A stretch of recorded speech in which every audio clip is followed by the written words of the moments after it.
Toyota Glanza கார்ல டிஃபால்ட்டா இல்லாத ஒரு ஃபீச்சர்ஸை கஸ்டமர் தன் காருக்கு போடுறதுக்காக நம்ம ஷாப்புக்கு வந்தாரு.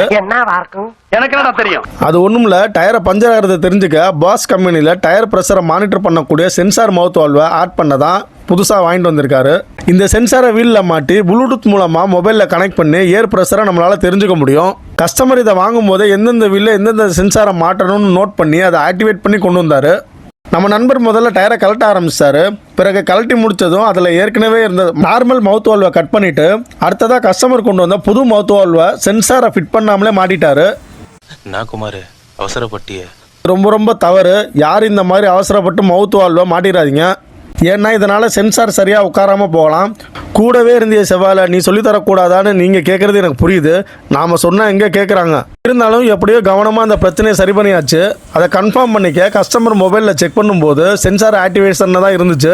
நான் ஏற்கனவே சென்சாரை மவுத் வால்வோட எப்படி மாட்டணும்னு வீடியோ போட்டிருந்தேன். அதை இப்போ ஒரு எக்ஸாம்பிளுக்காக காட்டுறேன்.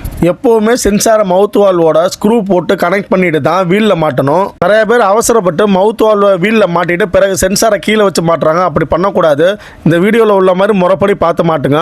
நான் இந்த முறை எல்லா சென்சாரையும் மவுத் வால்வில் கனெக்ட் பண்ணி அலாய் வீலில் மாட்டி அப்புறமா ஒவ்வொரு டயரையும் மாட்டி நல்லபடியாக எங்கள் வேலையை முடிச்சு கொடுத்தோம். இதை பார்த்து உங்கள் காருக்கும் சென்சார் மவுத் வால்வு போடுறது எப்படின்னு தெரிஞ்சுக்கோங்க. அதோட இந்த வீடியோக்கு ஒரு லைக்கும் நம்ம சேனலுக்கு சப்ஸ்கிரைபும் பண்ண மறந்துடாதீங்க.